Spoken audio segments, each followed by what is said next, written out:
to see you. Pleasure.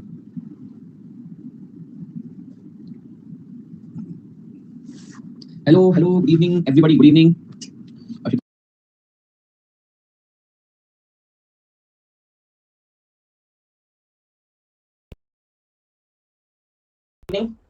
I hope आप सभी लोग बहुत बढ़िया होंगे। हाँ, बड़ी खुशी से आपने ब्लू लेवल वाला कमेंट पढ़ा था, मैंने खुशी से पढ़ा था तो और तुमने उतनी ही खुशी से टाइप भी किया था। हाँ, आप लोगों को मिस रेड लेवल की बेचारे आती है ना, टाटा की रेड लेवल चाय, वो भी बेचारे सर मैं तो कोने में बैठकर रो रहा था, आपको देख के खुश हुआ। बाप रे, 2-3 महीने से रो रहा है मतलब। मैं इतने दिनों से क्लास में नहीं आया तो आपने मेरे को याद नहीं किया, अब याद कर रहा हूँ तनिष्क, सारी तरह से डीपी भी बदल गया। Hello Aman, Sachin, Roshan, good evening, Rupali, Khadija. Sir मैं, हाँ याद है खदीजा, मैं तो अभी सो के उठा ना सर जी। क्या आप नहीं रहे? मैं उठ गया था सुबह ही 9 बजे के करीब, बट कल बाहर गया था गर्मी में, पागलपन करने बीच पे, तो भयंकर गर्मी लग गई, हीट लग गई। तनेश को सर ने नाम से याद किया था। आदित्य, हेलो रोशन, निधि बेटा कैसी है? अरे यार गलत टाइप पे गया, आई डिडंट रियलाइज इतनी गर्मी थी, डिहाइड्रेशन हो गया, पर कोई बात नहीं। मैंने सिर्फ एक फोटो खींची, एक वीडियो लिया और कुछ भी नहीं, अपनी खुद की सिंगल फोटो भी नहीं। आपकी हिंदी कमजोर है, अच्छे से पढ़ो सर। अभी गया ऊपर। कुनाला सांगू नका का मतलब, कुनाला सांगू नका, देख संस्कार, मैं तेरे को उसका मीनिंग बता देता हूँ, लेकिन किसी को बताना मत, कुनाला सांगू नका, ठीक है? अरे आदर्श कैसा है? Hello sir, welcome back after foundation class. ये कौन है? Good to see you in inter. ये आर्य कौन है? मतलब तो बता दे, 6 मंथ कुनाला सांगू नका। अरे नाला कैसा है भाई? हाँ रंजन, यस रंजन, रंजन आदेश रंजन। हाय गोविंद, निशांत। चलिए बच्चों, वेरी गुड इवनिंग, कैसे हैं आप सभी लोग? सो भैया एकदम वेलकम बैक आप लोगों को, उम्मीद करता हूं पेपर वगैरह तो अच्छे ही गए होंगे आपके। Good evening sir, first time आपकी। हाय हिमांशी, ऋषभ, संस्कार, उसका मतलब ये वही मैं उसको कब से बोल रहा हूँ, कुनाला सांगू ना का मतलब ही वही होता है, किसी को बताना मत। तो क्या सुनी नहीं रहा मेरी बात? ओ ओ सर, कुनाला सांगू ना का, अच्छा, okay. So guys, very good evening and welcome back to this power pack session. And my dear student, today we are going to start with a new subject. ठीक है, ऑफिशियली जो बैच रहेगी आपको दिखेगी 15 तारीख से, क्योंकि अनअकैडमी के कुछ रूल्स होते हैं, but we are starting it as of now. 15 से भी आपको 20 पॉइंट्स दिखेंगे, लेकिन तब तक हमारा फर्स्ट चैप्टर हो जाएगा। मित्रों, शुरू करेंगे सब्जेक्ट को, financial management and economics for finance. बहुत सारी बातें करनी है, पहले लेक्चर में बच्चों को बहुत सारी डाउट्स होती है, लेकिन अधिकतर बच्चे मुझे इसमें से जानते हैं, तो आई डोंट थिंक उनको ज्यादा इंट्रोडक्शन देने की जरूरत है। आज आप कुछ लिखवाओगे भी क्या? बिल्कुल लिखवाएंगे। भाई सर मैं, हाँ आशुतोष, बाय बेटा। और सर और टाइम भी शायद चेंज होगा, मुझे मुश्किल लग रहा है टाइम चेंज करने का। मैं नहीं जानता आपको, क्यों नहीं जानता मेरे को? तनिष, निकिता, हेलो मनकरण, विनीत, टाइम सही है, मैं भी नहीं जानता, कोई नहीं जानता मेरे को, ये गलत बात, फिर तो इंट्रो देना ही पड़ेगा। अच्छे से जानते सर, आपको आपको भूल ही नहीं सकते। अरे तेरे वो बीटीएस के 6 लोग कैसे हैं? उनका कॉन्सर्ट कैंसिल हुआ लगता है कोई। Sir it's my first class with you. Hi Sana, Rohan भी न्यू है, अच्छा 7 है सर, अच्छा 7 में भूल जाता हूँ। बहुत अच्छे हैं सर। हाय आदर्श, निकिता, सारे न्यू हैं, मैं भी न्यू। अच्छा चलिए, बहुत बढ़िया बेटा। तो भैया हम स्टार्ट कर रहे हैं पेपर नंबर 8। देखिए आप लोगों के मन के अंदर बहुत सारी खलबली उड़ गई होगी एकदम कि भैया सर ये न्यू सिलेबस ओल्ड सिलेबस का क्या चक्कर है। तो मैं आप लोगों को बता दूं, you guys are actually lucky कि आप लोग अभी भी ओल्ड एग्जिस्टिंग सिलेबस का ही पार्ट नहीं है, और ये एग्जिस्टिंग सिलेबस जो है काफी लंबे समय तक चलेगा, मुझे लगता है 2024 2025 तक चलेगा। सो आप लोगों के न्यू सिलेबस नाम की कोई चीज नहीं है, यही है, यही रहेगा। अब फर्क क्या होने वाला है इसके अंदर, एफएम और economics for finance. Economics for finance हमें 40 मार्क्स का आता है, वो फाउंडेशन में चला जाएगा। तो आप लोगों के लिए न्यू सिलेबस ओल्ड सिलेबस कुछ नहीं है, जो मैं पढ़ा रहा हूं वही है, ठीक है? पूरी डिटेल में चर्चा करेंगे, बुक्स कैसे लेना है उसके बारे में आपको बता दूंगा। बस एक ही चीज चाहिए मुझे, बच्चे रिकॉर्डेड मोड में काफी देखते हैं लेक्चर, मुझे अपना पता चल जाता है, कुछ दिनों बाद रिकॉर्डिंग पे चालू हो जाते हैं, शिफ्ट हो जाते हैं। तो मेरा यही कहना है, क्लासेस का टाइम ऐसा है, कोई जरूरत नहीं है आपको रिकॉर्डेड मोड पे शिफ्ट होने की, just do live classes. Sir हमको 3 साल की आर्टिकलशिप करनी पड़ेगी, so that's why I am saying you are lucky Khadija, 3 साल की आर्टिकलशिप इज मस्ट। सर पुराने वालों का स्टाइपेंड बढ़ेगा, वो बढ़ जाएगा, वो ऐसे ही बढ़ जाएगा, वो रेट्रोस्पेक्टिव डाल देंगे, उसका टेंशन मत लेना, ठीक है? वो स्टाइपेंड वाइपेंड वाला पार्ट तो सर क्या है, हमारे एकेडमिक्स के बाहर की बात है, वो तो अपने आप ही सब एप्लीकेबल हो जाएगा। द ओनली पॉइंट इज कि आप लोगों को सिलेबस कौन सा एप्लीकेबल है। तो सिलेबस होगा वही पुराना वाला जो चल रहा है 2018 के बाद से। सो मई 2018 का सिलेबस ही आप लोगों के लिए एप्लीकेबल है with appropriate updation and amendments, ठीक है? सो हमें सोचने की जरूरत नहीं, फाइनल में ऑफ कोर्स फाइनल में आपको चेंज सिलेबस मिलेगा, so don't worry, final you will be lucky enough to have the new syllabus with 6 subjects, ठीक है? Now why I am saying you will be lucky enough, क्योंकि आप लोगों को costing final में से कॉस्टिंग हट रहा है, वो इंटर में डाल के इंटर में टफ कर देंगे, आप लोग तब तक निकल जाओगे यहां से। So don't worry about, so you are lucky enough for this. Hi Sanyam, hello बेटा, अब देखिए आज बहुत दिनों बाद लाइव कर रही हूं सर, अदरवाइज रिकॉर्डेड देख रही थी, भाई मैं बोला रिकॉर्डेड मत देखा करो, लाइव क्या करो। सबसे ज्यादा लकी हम लोग ही हैं सर शायद, बिल्कुल, मैं तुमको मिलना और क्या चाहिए जीवन में। सर एग्जामिनेशन सिस्टम भी अच्छा लगा, वो मैंने नहीं देखा, एग्जामिनेशन सिस्टम शायद मैंने देखा, अब रोज लाइव करेगा, बिल्कुल। तो बच्चों स्टार्ट करते हैं subject of financial management and economics for finance, paper number 1। पहले सब्जेक्ट के बारे में डिटेल में जान लेते हैं, ठीक है? मैं कुछ स्लाइड्स अपलोड कर देता हूं, तो क्या है स्क्रीन पर कुछ चीजें चलती रहती है ना, तो अच्छा लगता है।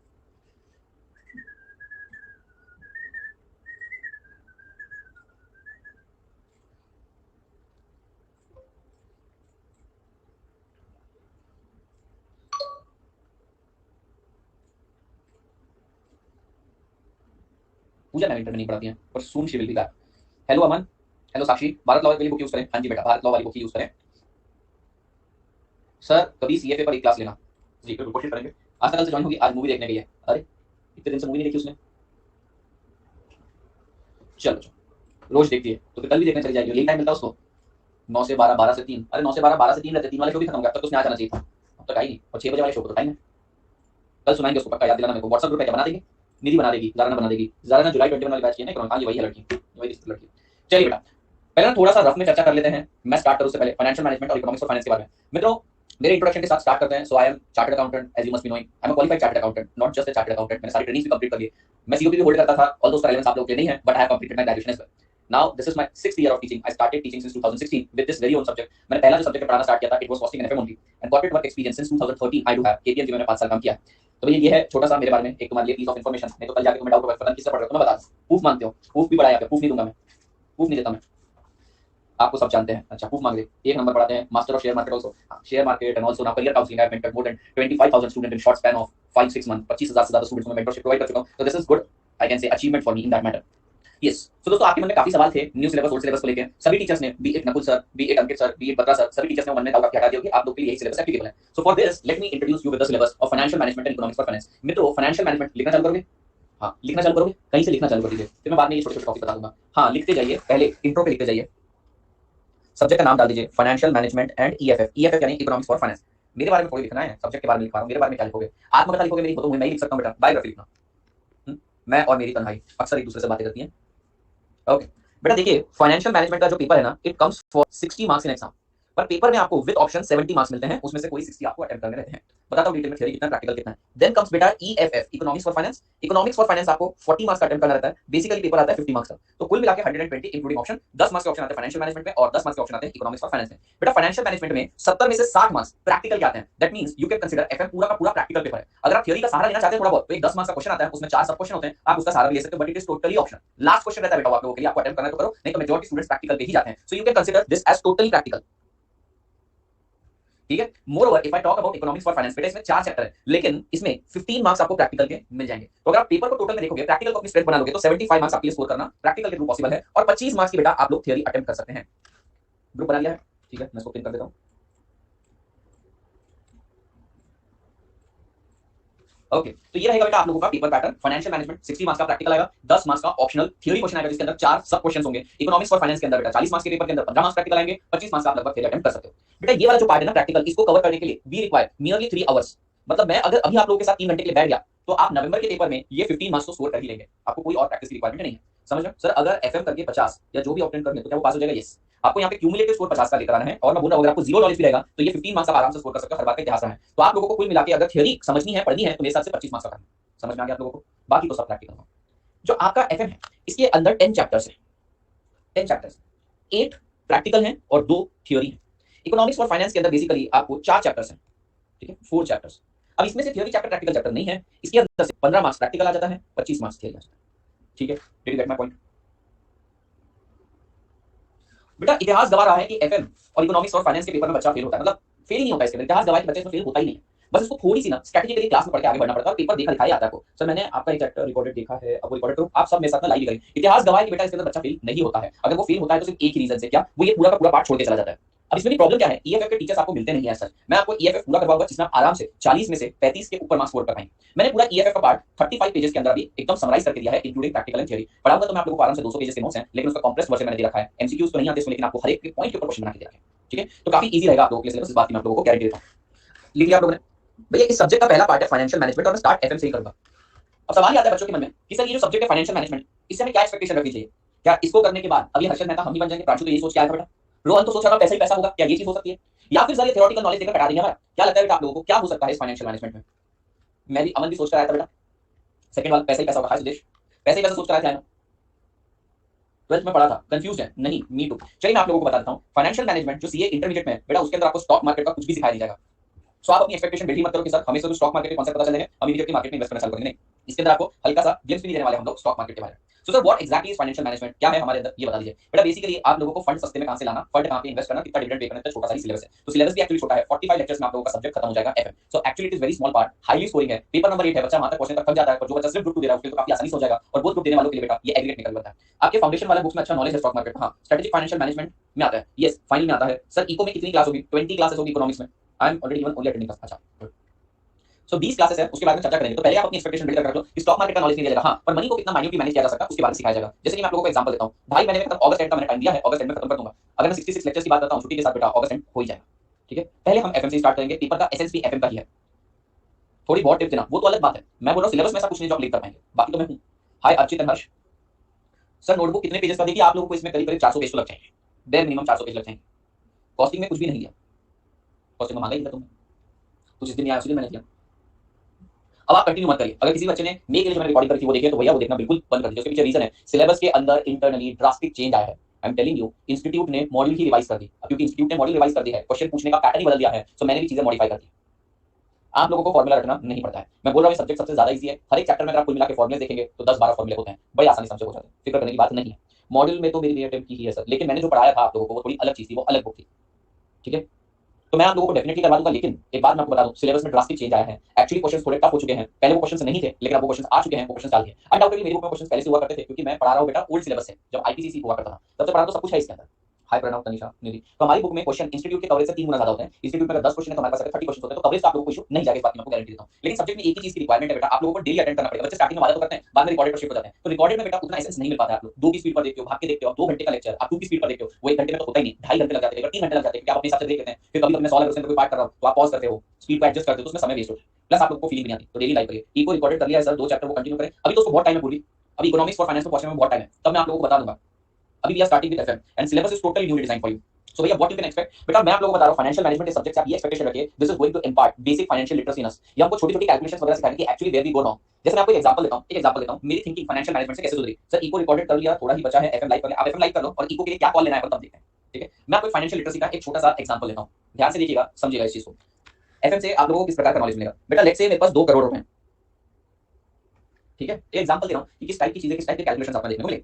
बेटा इमेजिन करते हैं कि मैं सी आदित्य शर्मा, मेरे पास 2 करोड़ रुपए। अब मेरी मम्मी मुझे फोर्स कर रही है, होने वाली बीवी फोर्स कर रही है कि भैया घर ले ले। भैया थोड़ी बोलेगी मुझे, मैं बोलने का स्लैंग है, मेरा तरीका है भैया बोलता, वो मुझे भैया बोलेगी, वो सैया बोलेगी, सैया चलो घर ले लेते हैं, ठीक है। वो बोलेगी घर ले लेते हैं, मैंने बोला घर कितने का है, तो बोलती है 2 करोड़ रुपए का घर। मतलब मैंने बजट बिठाया है, 2 करोड़ रुपए का घर पसंद आ जाएगा। मैंने बोला बहुत बढ़िया। मतलब मैंने बोला मेरे बैंक अकाउंट में 2 करोड़ रुपए हैं और ये 2 करोड़ रुपए से मैं एक ऐसा एसेट परचेज करूं जो नॉन डेप्रिशिएटिंग है। बेटा डेप्रिशिएट थोड़ी होता है, घर डेप्रिशिएट नहीं होगा, इसकी वैल्यू एप्रिशिएट की प्रॉपर्टी है। बाबू सोना नहीं, सैया बोल दिया ना, ध्यान दो तुम। तो भैया एक non depreciating asset appreciating asset, तो कोई भी इंसान बोलेगा कि भैया ठीक है 2 करोड़ रुपए लेके तुम 2 करोड़ का घर ले लो, क्या तकलीफ है। लेकिन मेरे जैसा इंसान कहता है क्या बोलेगा ना, ये चीज नहीं करूंगा मैं। रादर एक काम करूंगा कि ये 2 करोड़ रुपए को इन्वेस्ट कर देता हूं और ये 2 करोड़ रुपए के ऊपर मैं स्टार्ट कर दूंगा इंटरेस्ट अर्न करना। मैं 2 करोड़ के अंदर अच्छे से एफडी करूं, मार्केट के अंदर मुझे 7% तक रिटर्न मिल सकता है, पति परमेश्वर जो भी है 7% से रिटर्न मिल सकता है, यानी I will get return on investment approximately 7%। और साथ ही साथ अगर मैं होम लोन ले लूं, अच्छे से बेटा, अच्छे से बार्गेनिंग वगैरह करके, तो भैया मेरे को वो भी 7% में पड़ जाएगा, 7% में पड़ जाएगा। अब जरा ध्यान देना होगा बेटा, अगर मैं 2 करोड़ रुपए दे के इमीडिएटली घर खरीदूं तो मैं ये इंटरेस्ट भी फॉरगो कर दूंगा और बेटा मुझको इंटरेस्ट देना भी नहीं पड़ेगा, बट मेरे 2 करोड़ रुपए खत्म हो जाएंगे। But rather if I do FD या फिर मैं किसी फाइनेंशियल इंस्ट्रूमेंट में, स्टॉक में, बॉन्ड के अंदर अच्छे से इन्वेस्ट कर दूं बेटा, तो इससे आने वाले इंटरेस्ट से ही मैं अपनी ईएमआई पे कर पाऊंगा। मतलब अगर ये 2 करोड़ रुपए को मैं 25 साल के लिए इन्वेस्ट कर दूं तो इससे आने वाले इंटरेस्ट से ईएमआई ऑटोमेटिकली पे होती रहेगी और मेरा 2 करोड़ का कैपिटल भी इंटैक्ट रहेगा और मेरे पास घर भी आ जाएगा। यानी आज से 20-25 साल बाद बेटा इफेक्टिवली मैं फ्री में घर ले जाऊंगा। अब ये कोई भी concept financial market, stock market, bond market से रिलेटेड नहीं है, बट बेसिक बेसिक छोटी छोटी कैलकुलेशंस आप लोगों को सिखाई जाएगी, ठीक है। फंड कहां से लाना, सस्ता सोर्स कैसे आइडेंटिफाई करना, कौन से प्रोजेक्ट्स में इन्वेस्ट करना, कंपनी को गाइडेंस कैसे प्रोवाइड करते हैं, आप लोग कौन सी रिपोर्ट्स बना के देते हैं, वर्किंग कैपिटल कितना कंपनी को रिक्वायर्ड है, सारी चीजें बैंक के साथ डील करते टाइम कितने पैसे की रिक्वायरमेंट रहेगी, कितने लोन बोरो करें, ये सारी छोटी छोटी चीजें सिखाई जाएगी। एंड टू टेल यू बेटा, जब आप कंपनी में काम करने जाएंगे यही चीजें ज्यादा यूजफुल है। जो हम फाइनल में सिलेबस पढ़ते हैं या तो वो ट्रेडर्स के काम आता है, तो इन्वेस्टर के काम आता है, कंपनी के काम नहीं आता है। So what FM we are going to study, it is very much closely related to the operation involved in company. So our FM part is not going to touch anywhere stock market concept, but it is definitely going to help you to get job, ठीक है। तो पहले मैंने सोचा कि ज्यादा expectation ना पाल लो, इसलिए बताऊं। अच्छा बेटा देखिए, क्लास के अंदर 2-3 डूज है, कुछ 2-3 डोंट्स है। सिंपल सी चीज है, सब्जेक्ट सिंपल है, 2 क्वेश्चन करवाया करूंगा तो 1 क्वेश्चन होमवर्क के लिए आपको दूंगा। मॉड्यूल पूरी तरीके से कवर हो जाएगी, so you don't have to look for the module, you don't have to look for the RTPs and MTPs also, everything will be updated. यहां पर मैंने नए नोट्स बनाना चालू कर दिया, तो मैं आपको भी 2-3 चैप्टर के नोट्स दे दूंगा। बुक्स भी आप बाय करेंगे तो आपको सप्लीमेंट्री नोट्स भी इशू हो जाएंगे, but you are going to get till date up to date revise को। तो डूज में एक ही है कि भैया होमवर्क करो और क्लास डेली अटेंड करो, रिकॉर्डेड के कांसेप्ट पर जाओ ही मत, ठीक है। रिकॉर्डेड के कंटेंट में कोई फायदा नहीं होता है। सर आप सिखाएंगे स्टॉक मार्केट वाला, बता दिया करूंगा, बट स्टॉक मार्केट सीखने का सही समय नहीं है, ओके। सो डूज में 2 ही चीजें, होमवर्क आप लोगों को डेली करना पड़ेगा, क्लास लाइव अटेंड करिए, रिकॉर्डेड मत देखिए, रिकॉर्डेड से कोई फायदा नहीं हो रहा है, मैं स्टूडेंट्स का देख रहा हूं। और डोंट्स में एक ही है, छुट्टियां मत मारिए और होमवर्क नहीं कर रहा है, सीन क्रिएट मत होने। वही डूज वही डोंट्स, एक्टिव और पैसिव, ओके। तो कुल मिला के देख लीजिए 45 लेक्चर्स आपको दूंगा मैं एफएम के, 20 लेक्चर्स मिलेंगे आप लोगों को इकोनॉमिक्स और फाइनेंस के। एवरेज ड्यूरेशन मिनिमम 2 आवर्स रहेगी। सिलेबस के अंदर एक जो खास पार्ट मैंने कवर किया है, ओल्ड प्रैक्टिस मैनुअल भी कवर किया है, यानी 2008 से लेकर अब तक के सारे क्वेश्चन कवर है। मैराथन ऑलरेडी YouTube पर अपलोडेड है। यस बेटा, व्हेनेवर रिक्वायर्ड सैटरडे को भी क्लास रहेगी। वैसे तो मंडे टू फ्राइडे का शेड्यूल है, ये मैंने आपको मंडे टू फ्राइडे क्लास मिलेगी, but soon you will realise कि आप लोगों को सैटरडे को भी क्लास है, ठीक, okay. If you want to write this you can write this, आप लिख लीजिए इसे। Kind of easy subject I say, scoring आसान है। मैं आप लोगों को हाईएस्ट बता देता हूं, हाईएस्ट मेरी क्लास में गया है 91 ऑफ 100, और इसी बच्चे को यश गुप्ता नाम का बच्चा था, इसको 58 आए थे एफएम में आउट ऑफ 60 और ईएफएफ में थोड़ा मार्क्स हुए थे, तो 58 आउट ऑफ 60 उसको पता चल गया था, उसने पेपर मंगवाए थे बाद में। इतने अच्छे मार्क्स आने के बाद मैं तो कभी पेपर ना मंगवाऊं, उसने मंगवाए थे paper and he got 58 out of 60। देखिए 100 सबसे बड़ी बात है, पॉसिबल है या नहीं इससे बढ़कर है, शायद हमें 100 मार्क्स की जरूरत ही नहीं है। अब चाहे हमारे 100 मार्क्स आ जाए या 80 आ जाए, it makes no difference for student, for teacher of course it makes a lot of difference, but आप लोगों के लिए कोई फर्क नहीं पड़ता। कभी कभी 41 42 आपको आए रहते हैं, रीचेक करते टाइम पता चला कि आपके तो बंदे तो 30 है, उन्होंने ग्रेस में 42 कर दिए, फिर कट जाते हैं, ऐसे नहीं करते हैं। फाउंडेशन वाला सी में 90 प्लस पर पार्टी वो तो मिल जाएगी, पास प्लस दोनों। मैं आपको बता रहा हूँ it is really difficult to cross 90 का मार्क, क्योंकि उसके बाद स्केप्टिकल हो जाता है आप लोगों का पेपर का एग्जामिनर, बड़ी डिटेल में धीरे धीरे चेक करता है चीज़ और मार्क्स कट करना चालू कर देता है। ठीक है, आप लोगों ने लिख लिया होगा। ओके बेटा, अभी यहाँ पर ना सीए में इंटर भी लिखा है मैंने। कभी कभी क्या होता है सीए में के बच्चे हमारे पास यहाँ पर आ जाते हैं, अधिकतर में सब यही होता था कि सीए के स्टूडेंट्स भी आ जाते थे इंटर पढ़ने। तो अभी सीए का पार्ट हम साइड में रखते हैं, सीए इंटर में है आप लोग तो 60 मार्क्स का है। यहाँ पर बेसिकली आप लोगों को 3 यूनिट्स मिलेंगे। पहला यूनिट से बेटा फाइनेंसिंग फंक्शन, दूसरा इन्वेस्टिंग, तीसरा डिटेल में इसकी चर्चा करेंगे। आप लोगों को कोई भी तकलीफ है यहाँ तक तो मुझसे पूछिए, then I will officially start with the session. अभी तक तो सिर्फ मैं बातें कर रहा था, आप लोगों को बता रहा था क्या है क्या नहीं, what are the dos, what are the don'ts. You can expect 80 marks in this subject. Unrealistic target में सेट नहीं करता हूं, जैसे कॉस्टिंग में बच्चों को 70 प्लस बोलता हूं, यहाँ पर मैं बोलूंगा 80 प्लस यू कैन कंसीडर आराम से। ठीक है, किसी को कोई डाउट नहीं? ओके ओके बेटा। सो बेटा financial management, exactly financial management हमारे सिलेबस में क्या है, यहां से स्टार्ट करते हैं। बेटा फाइनेंशियल मैनेजमेंट में बेसिकली 3 फंक्शन, 3 पार्ट है।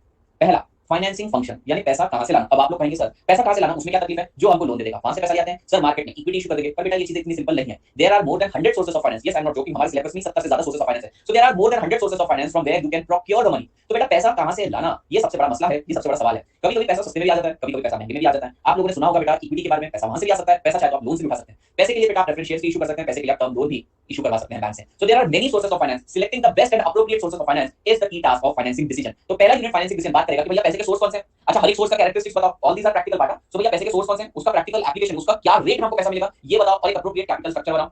ठीक है, फिर बेटा अब ये आए हुए पैसे से तुम करोगे क्या, पार्टी करोगे बेटा, जुआ सट्टा खेलोगे, गांजा फूकोगे, श्रेयस गांजा फूकेगा कैसे, फालतू में सट्टा खेलेगी क्या मुझे बता। नहीं सर, अब इस आए हुए पैसे को हमें करना पड़ेगा कहीं ना कहीं इन्वेस्ट, वेस्ट नहीं करना है, इन्वेस्ट करना है। तो भैया कहां पर इन्वेस्ट करें, जैसे फॉर एग्जांपल नीतीश को देख लेते हैं। नीतीश ने 12% पर पैसा उठा लिया और भैया 10% पैसे से 10% से कमा रहा है। बताओ क्या ये एक वाइज डिसीजन है? The answer is no. अरे भैया तुम्हारी कॉस्ट ही 12% से लग रही है और तुम इन्वेस्ट करके रिटर्न 10% से कमा रहे हो, ये तो मूर्खता होगी। तो एक्जैक्टली मेरा प्रोजेक्ट कितना रिटर्न दे रहा है और क्या मुझे इस प्रोजेक्ट में इन्वेस्ट करना चाहिए या मेरा पैसा वेस्ट हो जाएगा, ये बताता है इन्वेस्टमेंट डिसीजन, जिसको बोलते हैं कैपिटल बजटिंग। और लास्टली बेटा we are going to discuss about dividend decision, कि एक्चुअली आपको कितना डिविडेंड पे करना चाहिए अपने शेयर होल्डर्स को, keeping in mind reserves required. तो ये सारी चीजें हैं बेटा।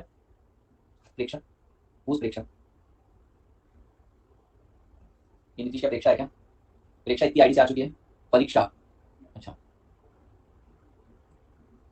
बस सर भूल गए का क्या मतलब है, तू इतनी आईडी से आ चुकी है कि मेरे को कैसे याद रहेगा बता। और नाम तेरा अगर नीतीश दिख रहा है यहाँ पर और तू स्क्रीन के उस तरफ परीक्षा बनकर बैठे, मुझे कैसे पता चलेगा?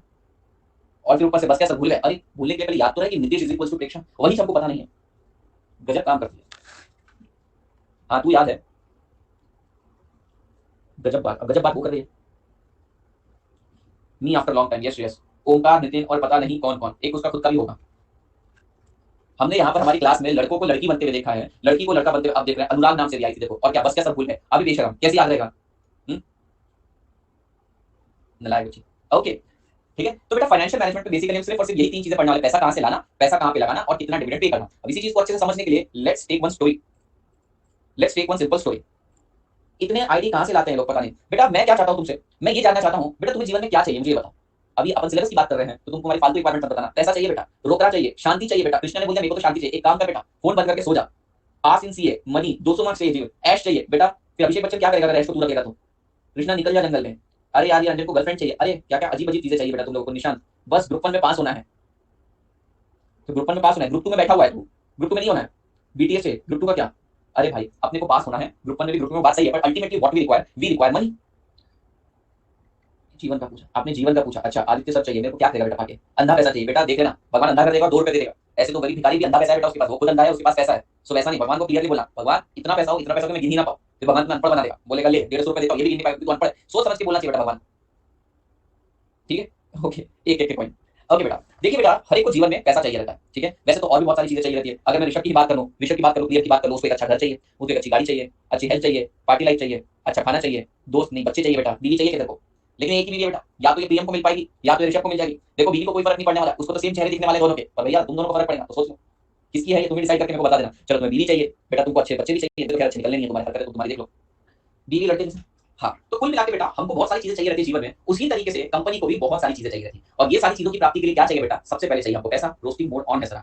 अरे वो जुड़वा भाई है बेटा, तुमको पता नहीं है, ऋषभ और प्रियम जुड़वा भाई है। अब वो जुड़वा है तो जाहिर सी बात है लड़की को तो कोई फर्क नहीं पड़ने वाला, दोनों में से किसी से भी शादी करा दो, मार्क्स भी लगभग सेम ही आ रहे हैं, दोनों दिखते भी सेम है, बातें भी सेम करते हैं, बनना भी सीए उन्हीं को, तो भैया क्या ही फर्क पड़ेगा लड़की को, दोनों में से किसी एक को भी पसंद कर ले। लड़की का तो भैया बहुत अच्छा है, अगर मान लो प्रियम को पटाने है, प्रियम नहीं पटा तो चलो 50% चांसेस तो है कि ऋषभ भी मान जाए, तो लड़की को टेंशन नहीं, टेंशन दोनों भाइयों का बेटा। बहुत तकलीफ आएगी बेटा जीवन में आगे, मैं तुमको बोल रहा हूँ, तुम्हें अलग घर में नहीं, अलग शहर में भी नहीं, अलग कंट्री में रहना पड़ेगा, तब जाके जीवन थोड़ा सॉर्टेड होगा। खैर कोई बात नहीं बेटा, हमें बहुत सारा पैसा चाहिए रहता है, उसी तरीके से कंपनी को भी पैसा चाहिए रहता है। बट मेरा आपसे सवाल है कि कंपनी को आखिरकार पैसे की जरूरत क्या है? सर कंपनी को आखिरकार पैसे की जरूरत क्या है, क्या क्या करना क्या है company? Working capital, just for working capital no, the company needs money to make money, not just survival, company needs money to make money.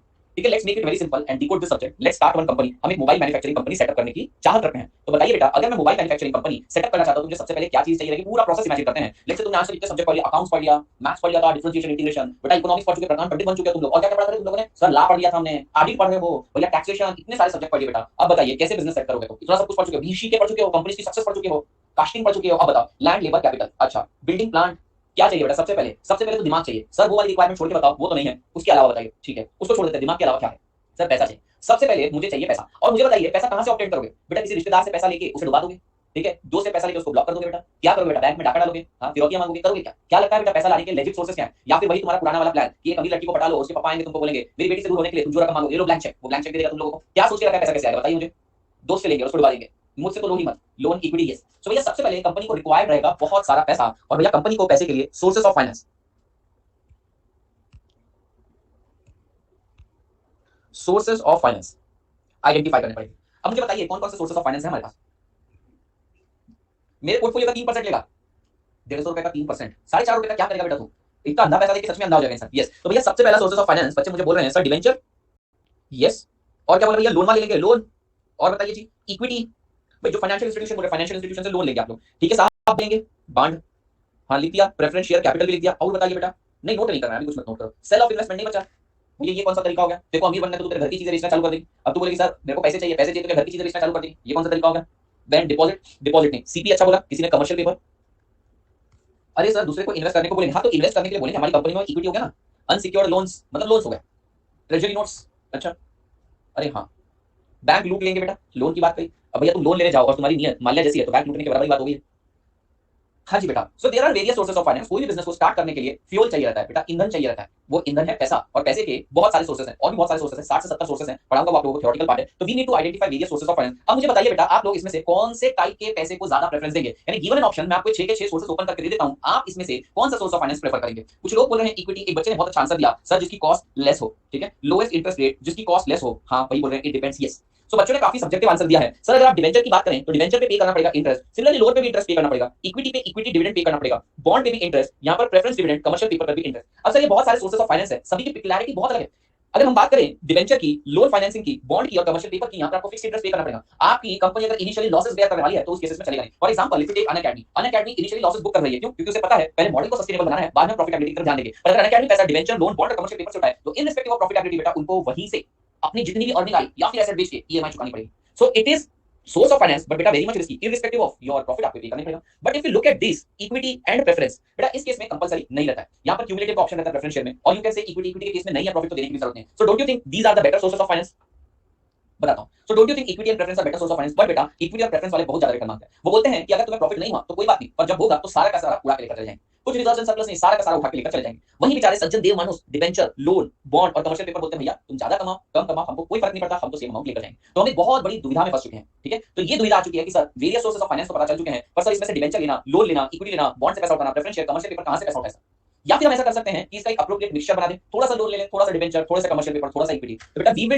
We will try first to calculated cost of capital.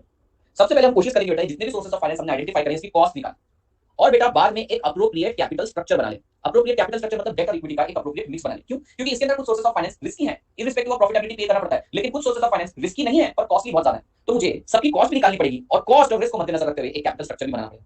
सो बेटा ये है हमारा पहला financing decision के अंदर का content. We are going to look for financing part that is various sources of finance, purely theoretical एकदम enter करेंगे। कॉस्ट ऑफ कैपिटल बेटा हर एक सोर्सेस ऑफ फाइनेंस की कॉस्ट कितनी है, और फिर हमें कैपिटल स्ट्रक्चर कैसे बनाना है, यानी रिक्वायर्ड सम हम कहां से रेज करें, कितने कितने प्रोपोर्शन में रेज करें, ये चीज है। इसके अंदर एक और पार्ट आएगा लेवरेज, ठीक है, लेवरेज बेसिकली मैग्निफिकेशन इंपैक्ट है, वो अलग से सिखाऊंगा। ये है आप लोगों का financing decision, very easy, next मेरे ख्याल से 25 डेज के अंदर खत्म भी हो जाएगा, 25 मार्क्स भी दिला देगा आप लोगों को।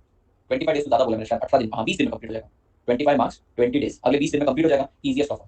अच्छा चलिए आप लोगों ने सोर्सेस ऑफ फाइनेंस आइडेंटिफाई कर लिए, सबकी कॉस्ट भी निकाल ली, डिसाइड भी कर लिया अप्रोप्रिएट कैपिटल स्ट्रक्चर की, डेट से कितना लोगे, इक्विटी से कितना लोगे, ये सब देख लिया, लेवरेज का एडवांटेज ले लिया। ये एक चैप्टर है थ्योरी जो 3-4 घंटे में हो जाता है, ये दूसरा चैप्टर है, ये तीसरा चैप्टर है, ये चौथा चैप्टर, ठीक है, सब अलग-अलग चैप्टर्स हैं। और सुनो बेटा अब आप लोगों ने ना सोर्सेस ऑफ फाइनेंस आइडेंटिफाई कर लिए, पैसा भी उठा लिया, क्या करोगे बेटा मुझे बताओ, इस पैसे का क्या करोगे, बताइए, ये आए हुए पैसे का क्या करोगे, इन्वेस्ट करोगे, अच्छा इन्वेस्ट करोगे, प्रोजेक्ट में इन्वेस्ट करेंगे ऑफ कोर्स। अब जाहिर सी बात है बेटा मुझको पैसे कमाने हैं, ठीक है, मैं चाहता हूं मेरे पास करोड़ों रुपए आए, डजंट मीन कि मैं बैंक से पैसा उठा के वो पैसा वेस्ट करना चालू कर दूं, बेटा नहीं तो यहाँ पर देखिए, निधि निधि बोलेगी मुझे 1 लाख रुपए मैंने कमाना है, वो बैंक से ही 1 करोड़ रुपए उठा लेगी और बोलेगी मेरा 100 महीने का काम खत्म हो गया, अब मेरे को कुछ करने की जरूरत नहीं, अब सिर्फ स्टडी पार होने की जरूरत है। तो भैया ये वाला केस तो हम डिस्कस थोड़ी कर रहे हैं।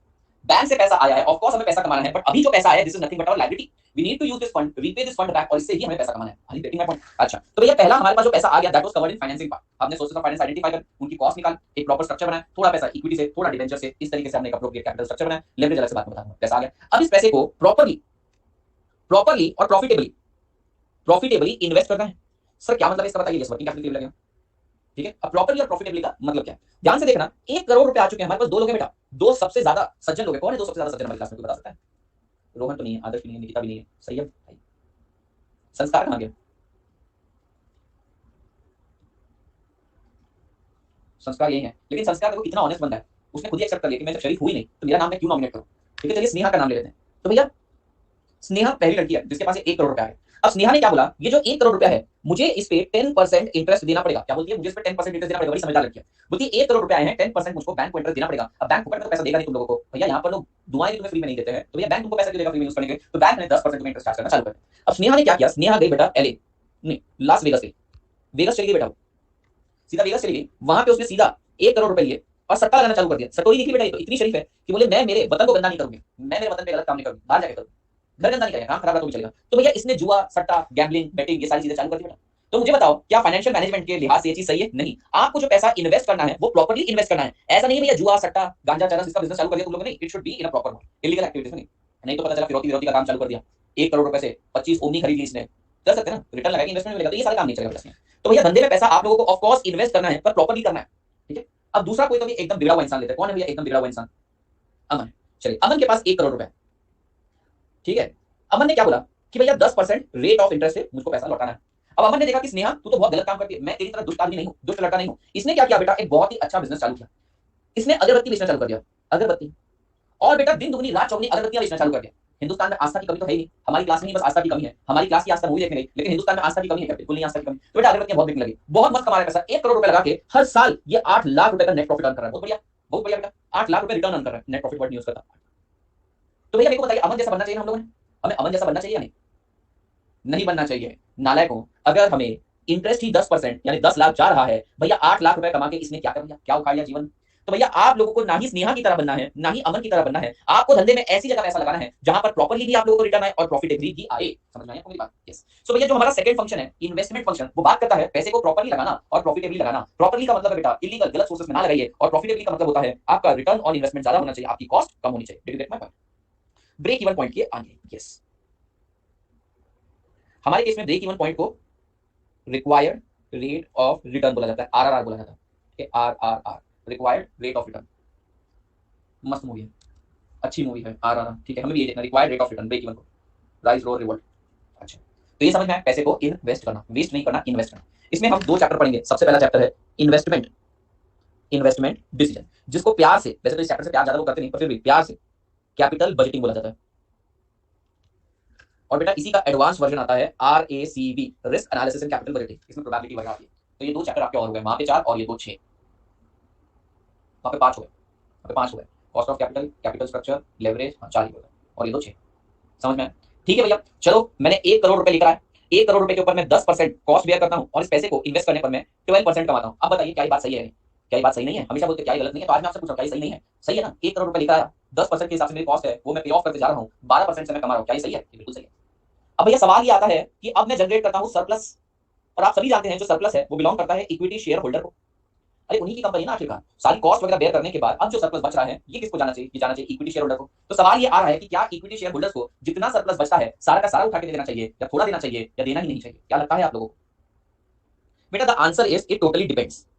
मैं आपको पहले ना एक सिनेरियो बताता हूं, केस बताता हूं, रियल लाइफ केस है, ऑब्जर्वेशन बेस्ड। बेटा let's take example of 2 company, one is MRF and one is Apple, Apple INC, वो है ना खाया हुआ सेब, ऐसा, ठीक है। अब आप बोलोगे सर ऐसा नहीं खाया, वो बहुत गंदी तरीके से खाया, कृष्ण ऐसे ही खाता है।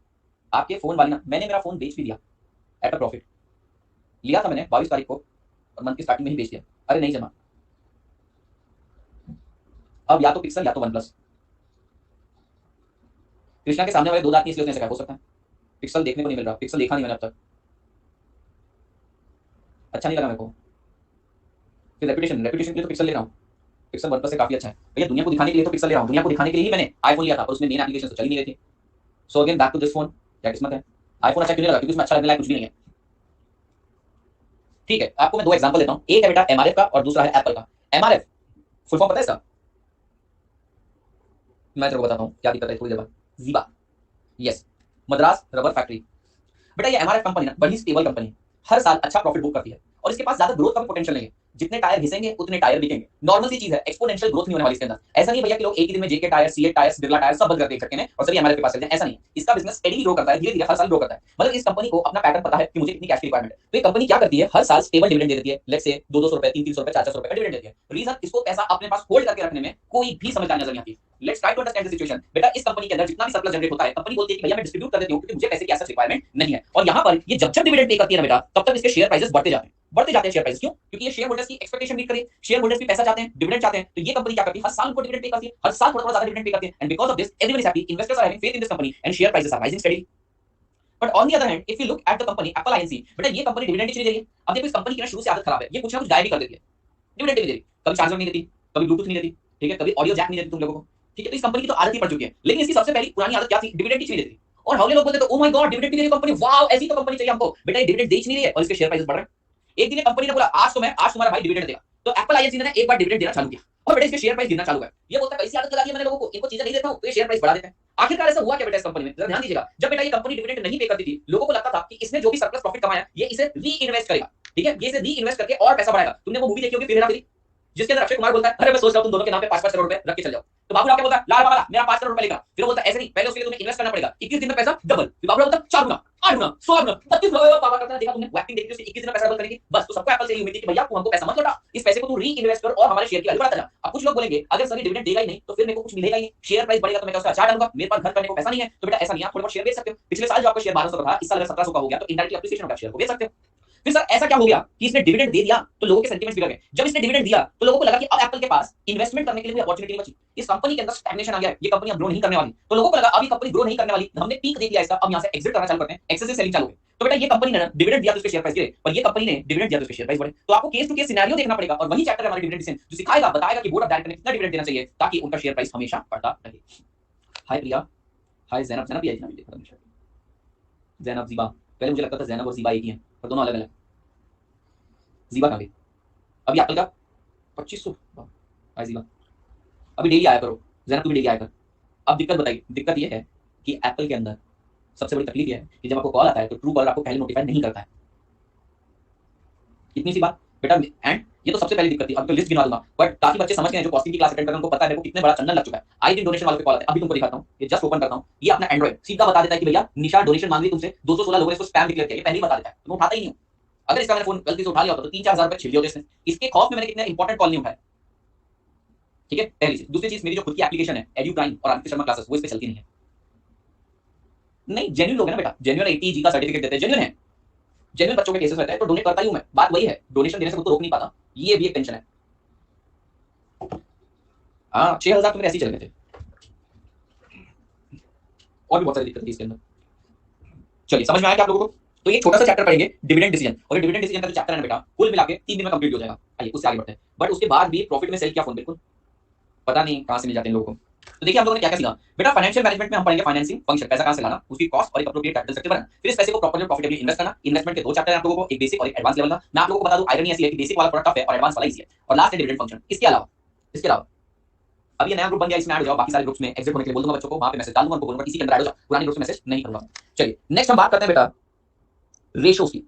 आप लोगों को रेशो सिखाए जाएंगे, और ये रेशो आप लोगों को ऑडिट के टाइम बहुत काम आएंगे। लिस्टेड कंपनी के अंदर ना फाइनेंशियल कंपैरिजन करना पड़ता है, तो उसके लिए रेशोस का सहारा लेते हैं, बहुत सारे रेशोस का सहारा लेते हैं, वो रेशो यहां पर आपको सिखाए जाएंगे। सो रेशोस का मतलब क्या होता है एग्जैक्टली, रेशोस मीनिंगफुल इंटरप्रिटेशन निकालने में डेटा। बैलेंस शीट और पीएनएल में आपको कितने सारे आइटम्स रहते हैं बेटा, सैकड़ों आइटम्स रहते हैं, छोटे बड़े मिलाए जाए, और कितने सारे रेशोस निकले जा सकते हैं। तो इस चैप्टर में आपको सिखाया जाएगा कि किस तरीके से आप रेशो की मदद से फाइनेंशियल स्टेटमेंट को रीड कर सके। अब बेटा रेशो के अंदर भी इंटर और इंट्रा कंपैरिजन आता है। I tell you with an example. इसमें फॉर्मूला बहुत है, लेकिन एक दिन में आपको सारे फॉर्मूले याद हो जाते हैं और इसके अंदर फुल मार्क्स आते हैं। ये चैप्टर आता था बेटा 5 मार्क्स के लिए, और जब से चैप्टर 10 मार्क्स आना चालू हो गया लोग ज्यादा खुश हैं, क्योंकि बिना मेहनत के मार्क्स मिल जाता है।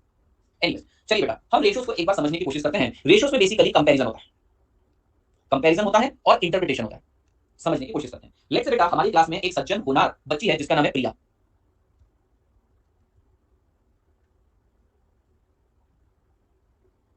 प्रिया है बेटा 8th स्टैंडर्ड में, एनाबेल। अच्छा सैनम ग्रुप, तेरी बारी आएगी। ये है प्रिया बेटा, और प्रिया को मार्क्स आए बेटा, मैं आप लोगों को बताता हूं, प्रिया को मार्क्स आए 85 इन मैथ्स। ठीक है, प्रिया घर पे खुशी खुशी रही, मम्मा मम्मा मम्मा मुझे 85 मार्क्स आए। ये देखो चलते कॉल में पहले बता दिया कि निशा फिर से डोनेशन मांग रही है। ए निशा, मेरे एंड्रॉइड के कारण मैं आप नहीं फंसने वाला, ठीक है, बहुत फंसा हूं मैं, 21 दिन में पैसा डबल, नहीं तो भी ये वाली स्कीम में तो फंसा हूं, निशा आज नहीं, नॉट टुडे, बस एंड्रॉइड। निशा का नंबर ले लो बेटा, मैं दे देता हूं निशा का नंबर, निशा रोज बात करेगी तुमसे। अरे ऐसे डोनेशन वाले रहते ना। कौन मांगा था? प्रियांशु, मैं ही देता हूं बेटा, वो रोज खुशी खुशी से बात करेगी, ठीक है, प्रोवाइडेड तू उसको पैसा देता है, वो एंजल प्रिया नहीं है जो पैसे मांग रही, वो जेन्युइन कॉस्ट के लिए मांगेगी। मैं भी बात करूंगी निशा से, ले लो बेटा, मैं सबको देता हूं नंबर। तुम भी पूछ लिया करो, हाँ निशा कैसे खाना खाया क्या, वो बोलेगी सर एक्चुअली कॉस्ट के लिए पैसे चाहिए, वो सब छोड़ो निशा, ये सब बातें तो चलती रहेगी, अब तक नाराज हो गए तुम मुझसे। लॉक बेटा लॉक। खाना खाने क्या से? निशा तुम्हारी आवाज इतनी क्यों डाउन लग रही है, खाना नहीं खा रही हो तुम? बताओ, काम रखो मैं आता हूँ, कहाँ हो तुम? अच्छा धारावी में बैठी हो तुम, कोई बात नहीं, मैं प्लेन पर टिकट पकड़ के आता हूँ। हाँ तो तुम कर सकते हो बेटा, if you want number of Nisha donation कर सकते हो। मैं मेरे पास इतना समय नहीं है बेटा, मेरे पास इतना समय होता तो मैं कॉल को पहले कटने देता, फिर कॉपी करता, ट्रू कॉलर पे डालता, अभी चलती क्लास में मैं ये करूंगा क्या? नहीं मैं ये नहीं कर पाता, कभी निशा मुझसे पैसे ले जाती है। चलो सुन तो लो बेटा, ये घर पे गई, बोली मम्मा मम्मा मुझे 85 मार्क्स आए, इसकी मम्मी ने इसको कूट दिया बेटा, इसकी मम्मी ने चॉक स्लैम मारे बेटा, इसको पकड़ पकड़ के, मतलब तुम समझ नहीं सकते, ठीक है, मम्मी ने इस तरीके से, वो क्या वो जॉन सीना कहता है वैसे कर करके कूट दिया, इसका मुंह पकड़ पानी में डुबो दिया। क्यों मारा इसकी मम्मी ने इसको? इसकी मम्मी ने इसको इसलिए मारा क्योंकि इसको 7th स्टैंडर्ड में 95 मार्क्स आए थे। ये प्रिया शुरू से ऐसी नहीं थी, पर ये जब से जीवा की कंपनी आ गई है ना बेटा, तब से ऐसा हुआ है। तो जीवा तो बहुत देखो ऐसे ही करती है, जीवा 36 मार्क्स लाई है, जीवा के पेरेंट्स खुश हैं, पास हो गई बच्ची, ठीक है। तो भैया देखना, ये प्रिया की मम्मी ने 85 मार्क्स आने पर इसको कूट क्यों दिया? क्योंकि प्रिया का ही कंपैरिजन प्रिया के परफॉर्मेंस लास्ट ईयर से किया, इसको बोलते हैं इंट्रा कंपैरिजन, ठीक है बेटा। जब पूरा कूट दिया मम्मी ने, पूरी तरीके से कूट दिया, उसके बाद एक फोन आया बेटा, स्कूल से एक फोन आया, ठीक है, मम्मी के हाथ में बेलन बेलन नहीं था, ऐसे गले से मम्मी पकड़ के रखा था, किसको? प्रिया को। हाँ हाँ अच्छा अच्छा, क्या बात कर रहे हो? अच्छा सच्ची? नहीं सच्ची, ये हमारी बेटी नहीं है, मतलब ऐसा नहीं हो रही, नहीं ऐसा नहीं हो सकता, क्या बात कर रहे हो? अच्छा सच्ची। मम्मी ने उसको बिठाया, बोला अरे मेरी बेटी इतनी प्यारी है तू। क्यों बोला मम्मी ने? क्योंकि बेटा जो क्लास की टॉपर थी उसको 84 मार्क्स आए, ठीक है, उसको 84 मार्क्स आए। तो बेटा जब इंट्रा कंपैरिजन किया तो पता चला परफॉर्मेंस पुअर है, बट जब पीयर्स के साथ परफॉर्मेंस को मेजर किया तो पता चला कि परफॉर्मेंस इज बेटर ऑफ, निकला, बेटर निकला। तो बेटा उसी तरीके से कंपनी चेक करना चाहती है अपना परफॉर्मेंस प्रीवियस ईयर के कंपैरिजन में, और साथ ही साथ अपना कंपैरिजन पीयर्स के साथ, ठीक है, सेक्टोरियल कंपैरिजन करना चाहती है, तो इंटर और इंट्रा कंपैरिजन। तो एक्चुअली लिस्टेड कंपनीज करती है, जब आप लोग आर्टिकल बनेंगे यानी कि स्टाफ अकाउंटेंट बनेंगे, आर्टिकलशिप करेंगे, तो रेशियो एनालिसिस एक मेजर पार्ट रहेगा आप लोगों के लिए। ऑफ कोर्स आपको रेशियो बना के दे दिए जाएंगे, आप लोगों को put the value, get the answer and compare it with the other companies and your past years performance. तो ये सब करना पड़ता है आप लोगों को। तो ये एक चैप्टर पढ़ेंगे बेटा हम, रेशियो एनालिसिस। और लास्ट की बेटा लास्ट एग्जांपल लेते हैं, फिर हमारा एफएम का पार्ट कंप्लीट होगा, then we will start with the chapter. Jeeva तो बहुत खुश लग रही है 36 मार्क्स पे, ठीक है। चलिए अब कोई समझदार व्यक्ति को लेकर आते हैं, पूर्वी को लेकर आते हैं,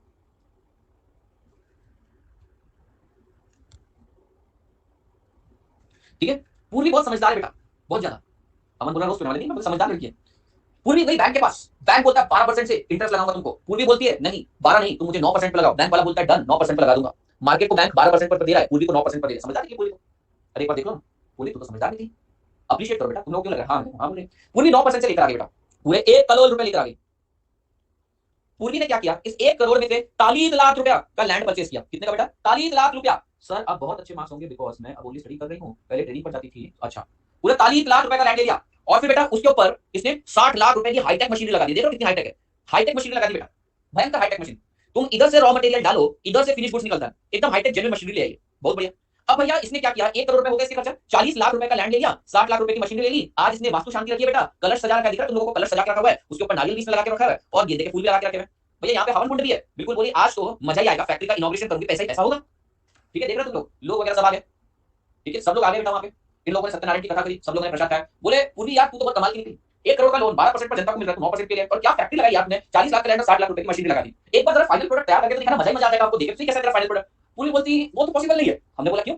वो मेरा आया हुआ सारा पैसा मैंने खर्च कर दिया फिक्स एसेट के ऊपर, अभी देखते हैं, अभी कुछ इमीडिएट सोचे नहीं है कि कैसे चलेगी मशीन, बाद में सोचते हैं, लेकिन अभी तो लोन सस्ते में लेकर मेरी तारीफ करो, मैं बहुत अच्छी हूँ, समझदार हूँ, पैसा सस्ते में लेकर आई, इन्वेस्ट किया प्रॉफिटेबली, 65 लाख की मशीन में 60 लाख में लेकर आई, 40 लाख रुपए में लैंड 45 लाख में, समझदार हूँ। पर अभी ऐसे इनिशिएटिव सोचे नहीं है कि रॉ मटेरियल कच्चा माल कहां से लाएंगे। हमने बोला वो ठीक है, लेबर वगैरह का सोचा नहीं, इनिशिएटिव वो भी नहीं सोचे, अभी तो बस जो है तुम्हारे सामने है। बताओ क्या गलत किया इस बहन ने? इस बहन ने वर्किंग कैपिटल के लिए पैसा ही नहीं रखा। तो भैया कितना रुपए का वर्किंग कैपिटल आपको लगेगा कि साल भर मशीनरी स्मूथली चलती जाए, ये भी आप लोगों को सिखाया जाएगा बेटा, ठीक है। तुम लोग गैस और चूल्हा लेकर आ गए, पर बेटा उसके अंदर तुमने अनाज ही नहीं डाला तो बनेगा क्या? रिकवरी एजेंट आएगा। अब तो बेटा निशा कश्यप का कॉल आ रहा है, पहले कौन थी? पहले वाली कौन थी? पहले वाली का नाम भी निशा था ना, वही निशा थी, ये निशा कश्यप वही होगी। पहले रेड में दिख रहा था, ब्लू में आ रहा है। ओ भाई साहब ये डोनेशन ही है, इनको क्या लग रहा है डोनेशन की जगह कश्यप डल जाएगा तो हम देखो तो। अरे पगली में प्यार में इतना पागल मत हो कि कंपनी का फोन छोड़ के पर्सनल नंबर से ट्राई करें, ये प्यार में बड़ी अच्छी चीज है। अरे देखा नहीं तुमने आज तक, मतलब क्या है प्यार में पागल लगता है, उनके प्यार में पागल हो गए हो।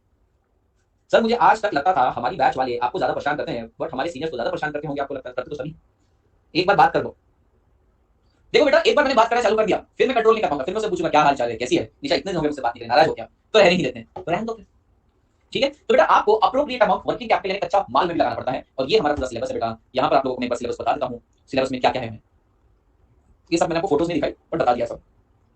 देखिए बेटा, हम लोगों को सोर्सेस ऑफ फाइनेंस, पैसा कहां से लाना, उससे एसोसिएटेड कॉस्ट और अप्रोप्रिएट कैपिटल स्ट्रक्चर कैसे बनाना, डेट कितना लाना, इक्विटी कितना लाना और लेवरेज। फिर पैसे को लगाना कहां पे, इन्वेस्टमेंट डिसीजन, और उसी के अंदर बेटा कैपिटल बजटिंग। इन्वेस्टमेंट डिसीजन मतलब कैपिटल बजटिंग, उसी के अंदर एडवांस लेवल आरएसीबी, डिविडेंड कितना देना, और बेटा रेशियोज, कंपैरिजन पर्पस और वर्किंग कैपिटल पैसा कितना लगाना। ये सारी चीजें हैं हमें सिलेबस में। तो अगर मैं कहूं एफएम में हमें क्या पढ़ना है, basically 3 functions we need to study, financing function, investment function and dividend function.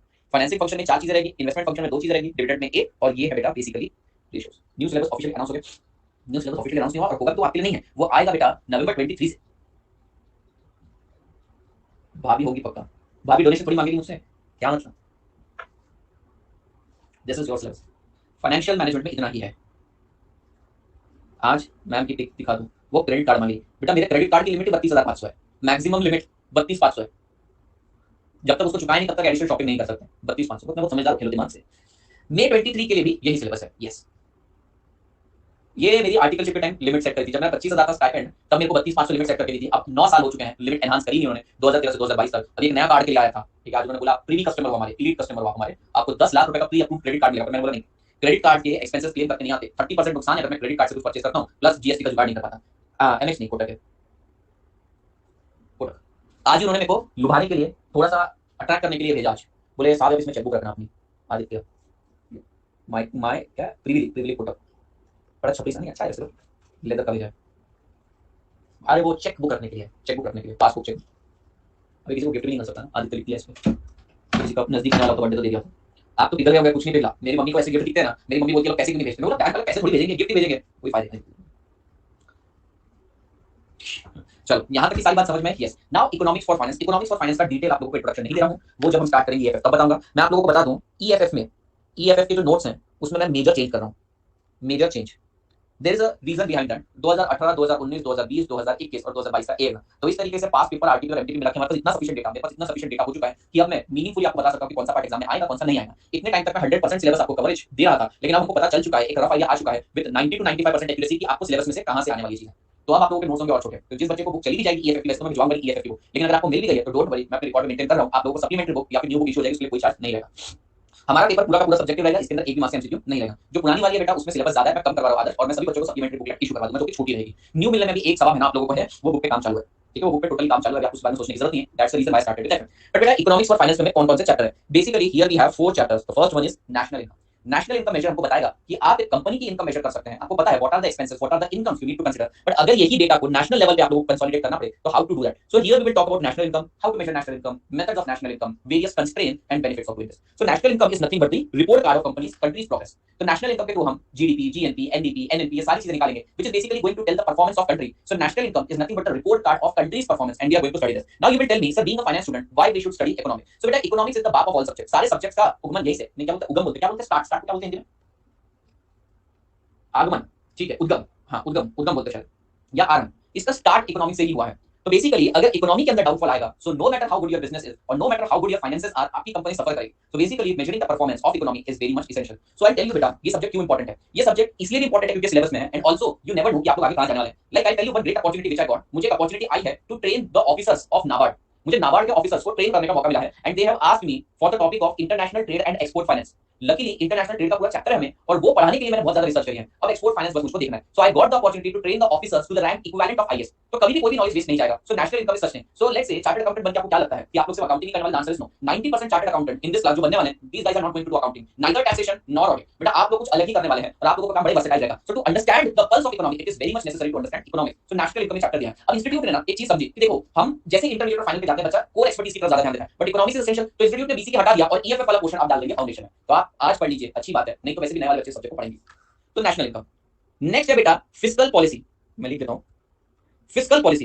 बेटा गवर्नमेंट बहुत सारी नीतियां बनाती है, पॉलिसीज बनाती है, but can you tell me आप उसे इंटरप्रेट कर पाते हैं क्या? Are you able to understand those policy और इट्स इंपैक्ट और रिपरकशन? आप बोलेंगे सर एनालिसिस देखते हैं, बट एनालिसिस देखा कौन है? एनालिसिस देखते हैं एक्सपर्ट। वो एक्सपर्ट को इन चीजों का नॉलेज रहता है, they know about fiscal policy, they know the meaning of it, they know how this thing actually operate and percolate in economy. So basically institute चाहती है कि आप लोगों को भी पॉलिसी समझना है। Let's take a very simple example, tax और बजट। ये एक चार्टर्ड अकाउंटेंट के लिए कितना इंपॉर्टेंट है, ऑल यू नो, आप सभी बच्चों को पता है कि एक बजट की अनाउंसमेंट या फिर कोई छोटा सा चेंज या फिर टैक्सेशन कितना ज्यादा इंपॉर्टेंट है। It is a part of fiscal policy. आप आज तो किसी चार्टर्ड अकाउंटेंट से या टीचर से पूछ सकते हैं इसका इंटरप्रिटेशन क्या है, but what when you become chartered accountant, no one is going to tell you line by line interpretation और no one is going to correct your mistake for that part. तो fiscal policy chapter में types of fiscal policy, type of government policy सिखाया जाएगा and way to interpret and understand their impact in economy, ये सिखाया जाएगा। सो ये जितने भी टॉपिक्स यहां पर दिए जा रहे हैं ये मैक्रो लेवल के टॉपिक्स हैं, mostly useful for the person who are doing anything but job, job छोड़ के बाकी सभी के लिए यूजफुल है, जॉब के लिए शायद यूजफुल ना। नेक्स्ट है मॉनेटरी पॉलिसी। अब आप बताइए बेटा, जब आप एक चार्टर्ड अकाउंटेंट बनते हैं मोस्टली आप लोगों के पास कौन लोग आते हैं, वही लोग आते हैं जिनको बैंक लोन करवाना रहता है। देखना अक्सर आप अभी इंटरमीडिएट में फिर भी आपसे किसी ने पूछा होगा रिलेटिव्स में बैंक लोन का क्या प्रोसीजर है, कौन से बैंक का रेट ऑफ इंटरेस्ट कम है, ठीक है। तो मॉनेटरी पॉलिसी बेटा इज सो मच इंपॉर्टेंट। अधिकतर क्लाइंट आपसे प्रोजेक्ट रिपोर्ट बनाने के लिए बोलेंगे, होम लोन के लिए अप्रोच करेंगे। So basically rate of interest is very much important towards policies of RBI influence them a lot and we are going to study that in monetary policy. And last is international trade. बेटा अब domestic trade ही सिर्फ होगा ऐसी बात नहीं है, we do international trade, we are affected by international trade. So basically meaning of international trade, what are the instrument, how government control international trade, how we can act in accordance with this international trade to reap the benefit of this policy। Basically यहाँ पर आप लोगों को थोड़ा सा knowledge forex का दिया जाएगा, बिल्कुल खाएंगे। यहाँ पर बेटा आप लोगों को थोड़ा सा नॉलेज फॉरेक्स का दिया जाएगा। फॉरेक्स समझते हो, फॉरेन एक्सचेंज का दिया जाएगा, यस। ये प्रैक्टिकल पार्ट है जो आप रियल लाइफ में अप्लाई कर सकते हो। So this is basically our index. So we are going to study national income, we are going to study monetary policy, that is policy of banks, reserve bank और any federal bank, fiscal policy, policy of government and international trade. So मैंने अभी पिछले 1.5 घंटे से आपको syllabus का introduction दिया। अब मैं एक चैप्टर स्टार्ट करूंगा, सबसे इजी चैप्टर। इस बार बुक सेपरेट सेपरेट दूंगा मैं आपको, और सभी बच्चे जो पेमेंट मुझे कर देंगे उनको एफएम की बुक भेज दूंगा, उनका नाम लिख के रख दूंगा। ईएफएफ की बुक बाद में आ जाएगी। ईएफएफ में मेजर चेंज कर रहा हूं। देखिए आप पे करिए एफएम को दोनों के लिए। दूसरी बात, ये जो ग्रुप है इस ग्रुप के अंदर मैं पीडीएफ कॉपी डाल दूंगा, मैं पीडीएफ कॉपी डाल दूंगा। आप पीडीएफ का कलर प्रिंट आउट भी निकाल सकते हैं। अदरवाइज मुझे बस आज भर का टाइम दीजिए, मैं आपको एफएम की बुक का अलग से रेट बता दूंगा। अभी मुझे भी नहीं पता है, मैंने 2-3 दिन पहले ही डिसीजन लिया है कि मैं एफएम और ईएफएफ अलग अलग डिस्पैच करूंगा। जो ऑलरेडी मंगवा चुके हैं एक बार मुझे बता दीजिएगा आपने कब मंगवाया, मैं आपको सप्लीमेंट्री बुकलेट इशू कर दूंगा। एफएम में चेंजेस नहीं हुए हैं, एफएम में एडिशंस हुए हैं, मेजर एडिशंस हुए हैं। वो मेजर एडिशंस की भी सप्लीमेंट मिल जाएगी जिनके पास पुरानी बुक है। तो पुराना एफएम में कुछ हटा नहीं है, इनफैक्ट हर चैप्टर में 2-2 क्वेश्चन ऐड हुए तो 20-25 क्वेश्चन ऐड किए, सप्लीमेंट्री बुकलेट इशू कर दूंगा। Yes it is a regular batch. आपके कोड वाले रंजन तेरे को तो फ्री में दूंगा मैं, तेरी डिटेल्स है मेरे पास सेव करा हुआ है। साथ में बेटा वही कुछ 500-600 के आसपास रहेगा, आई गेस 600 रुपए रहेगा, विद सॉल्यूशन वाली 700-750 की आती है। सही है, तूने कल ही बुक ऑर्डर करी, ठीक है। जो भी चेंज होगा आपको सब कुछ मिल जाएगा इनकॉर्पोरेट करके। The subject is very easy I tell you. अगर आपको कॉस्टिंग सब्जेक्ट समझ में आता है और आप कॉस्टिंग को लेवल ऑफ डिफिकल्टी में 10 में से 9 की रेटिंग देंगे डिफिकल्टी में, तो बेटा आप एफएम ईएफएफ को 5 की डिफिकल्टी बोलेंगे। मतलब it is almost half as difficult as costing was. और लेंथ वाइज में भी क्वेश्चन बहुत छोटे होते हैं बेटा। अभी आप देखिए कॉस्ट अकाउंटिंग सिस्टम के क्वेश्चन कितने बड़े होते हैं, ओवरहेड्स के क्वेश्चन कितने बड़े होते हैं, उतने समय में आपके 2-2 क्वेश्चन सॉल्व हो जाते हैं। एंड मेजॉरिटी क्वेश्चन हम यहाँ पे रफ में ही सॉल्व कर लेते हैं। हाँ जी ऑर्डर कर देना, कोई बात नहीं। एड्रेस चेंज है Digvijay, I would urge you to watch the new one, we are going to do some drastic change. ये काफी आसान है बेटा, एफएम वाला पार्ट बहुत आसान है। There was a reason behind keeping this subject on number 8। बेटा 8वें नंबर पे इसको रखने के पीछे रीजन ये था कि this subject is actually easy. ठीक है गाइस, आर यू रेडी? आज आप लोगों को ज्यादा पार्ट लिखवाऊंगा नहीं मैं, you are lucky, it's your lucky day today. Foundation में जैसे ये था वैसे इंटर में एफएम है, उतना भी इजी नहीं, पर हाँ आप लोग भी तो मैच्योर हो चुके। एक मिनट,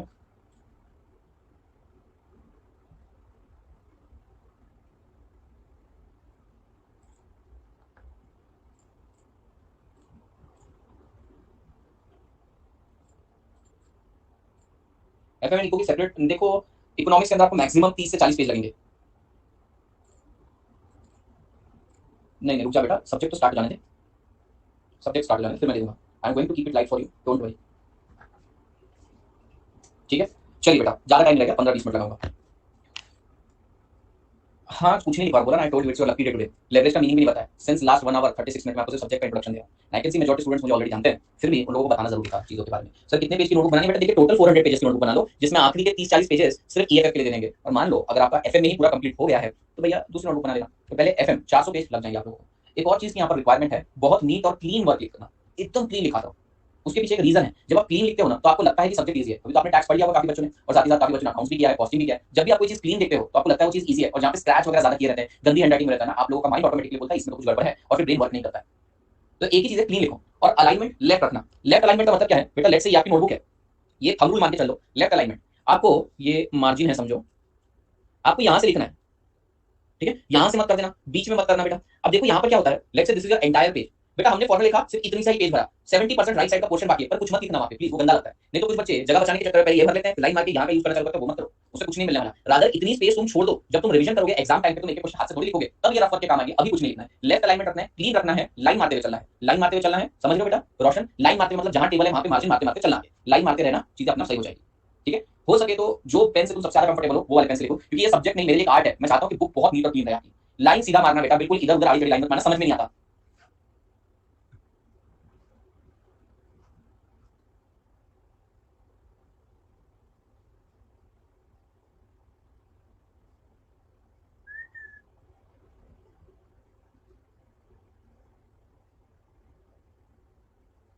ठीक है, ये बात हो गई। चलिए बेटा हेडिंग डाल दीजिए, सिर्फ हेडिंग डालो, कुछ भी लिखवाने नहीं वाला।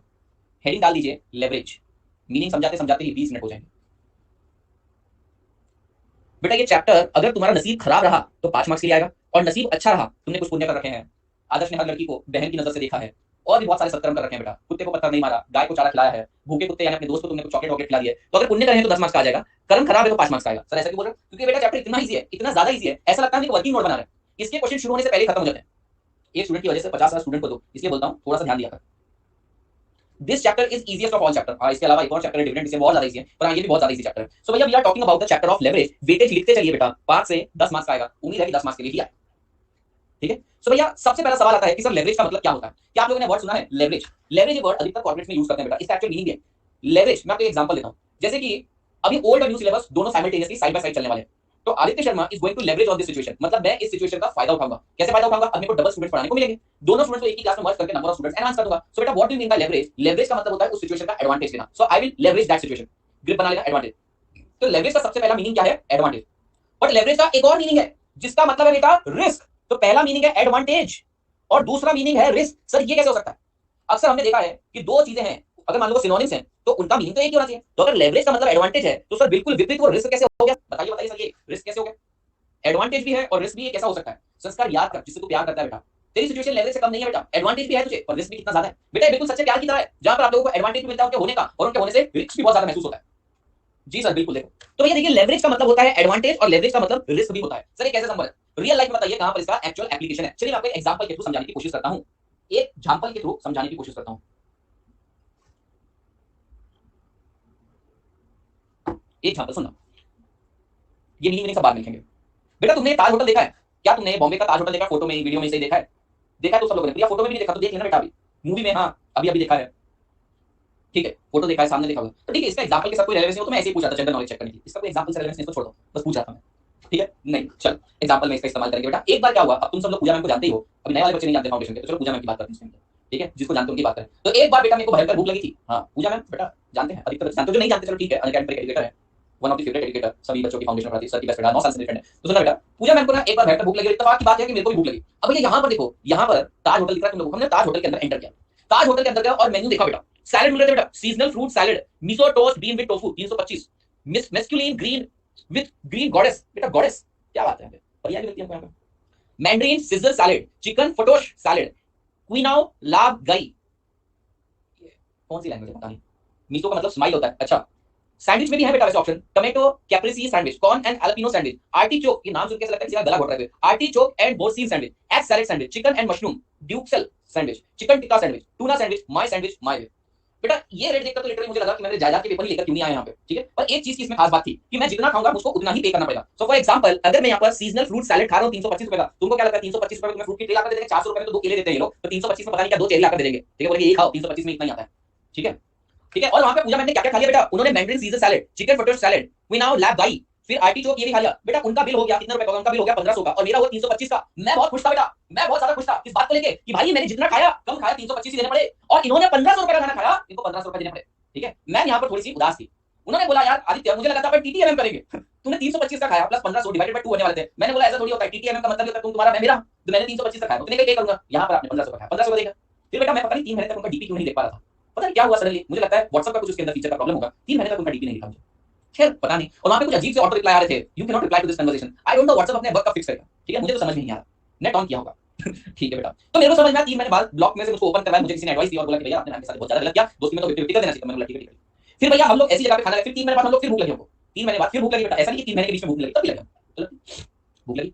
और हम लोग गए बारबेक्यू नेशन। बेटा बारबेक्यू नेशन कैसी जगह मैं आपको बताता हूं। बारबेक्यू नेशन एक ऐसी जगह रहती है जहां पर आप लोगों को सामने ग्रिल मिल जाती है, तंदूर रहता है, टेबल के इस पार एक लोग बैठे हैं, फिर आप लोगों को अनलिमिटेड खाना आता है बेटा, जितना चाहे उतना खा सकते हैं। वो आपको थोड़ा थोड़ा स्टार्टर ला के देते हैं, 1500 रुपए क्या क्या चलिए बड़े लोग, अरे नहीं तो सस्ता है ना। यहाँ पर उन्होंने क्या करना चालू किया, जितना खाओगे सॉरी आपको जितना चाहिए उतना खा सकते हो, वो आपको थोड़े थोड़े स्टार्टर्स वगैरह देते जाते हैं, आपको जो पसंद आए बार बार रिपीट करवाओ। लाइव ग्रिल रहती है सामने, वो अपने के लिए कुछ छोड़ देते हैं बेटा। फिर वहाँ पे करीब करीब 150 से 200 वैरायटी का खाना रहता है, आपको जो चाहिए जितना चाहे खा सकते हैं। फिक्स आपको पे करना पड़ेगा 800 रुपए, आपको 800 रुपए पे करना पड़ेगा। इसका बारबेक्यू 800 महंगे से महंगा वाला है, सस्ते वाले बारबेक्यूज भी होते हैं, एब्सोल्यूट बारबेक्यू दूसरे 625 400 500 से स्टार्ट हो जाते हैं। डेजर्ट वहाँ पे कम से कम 25 से 30 वैरायटी रहती है, मेन कोर्स 25 से 30 वैरायटी रहते हैं, स्टार्टर 60 से 70 वैरायटी रहते हैं, तो बहुत सारी चीजें रहती है वहाँ पे राइट। और वहाँ पे पान रहता है, आइसक्रीम रहती है, बहुत सारी चीजें बना सकते हैं।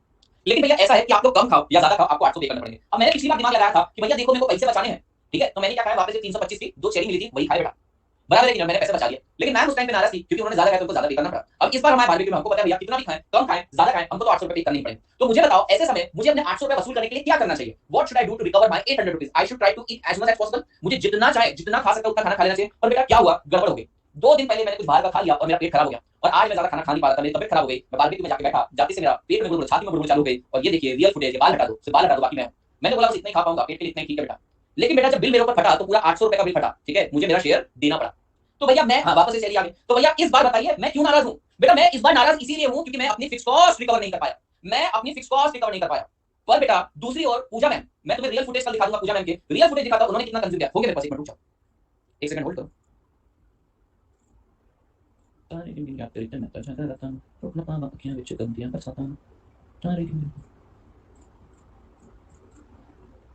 ये कौन है? नहीं ये तो मैं हूं, रुको।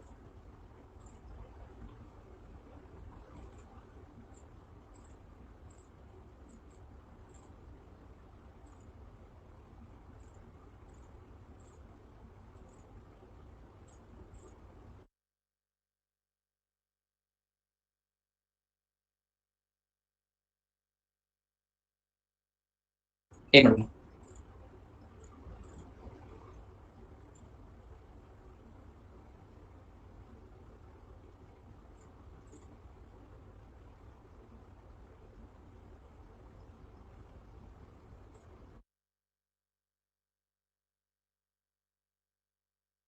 ठीक है, नहीं मिल रहा, नहीं मिल रहा है मेरा ना, वो पीसी फॉर्मेट हो गया था इसलिए नहीं मिल रहा। तो भैया पूजा मैम अत्यंत खुश थी, अत्यंत खुश थी। क्यों? क्योंकि उन्होंने तो भैया पेट फाड़ के खाना खा लिया, मतलब 17 साल से भूखी है वो, इस तरीके से उन्होंने खाना खा लिया, अपने पूरे के पूरे पैसे रिकवर कर लिए। नहीं मिला, निधि को पता है। अच्छा अच्छा अच्छा, मिल गया। ये देखिए, this is the live footage and haters will say it's fake, only haters are going to say it's Photoshop. Haters को फोटोशॉप लगेगा but this is true, haters are saying this is Photoshop. तो ma'am ने उस दिन ये सब खा के अपने पैसे वसूल कर लिए। She actually recovered her 800 rupees, not 800 but more than that.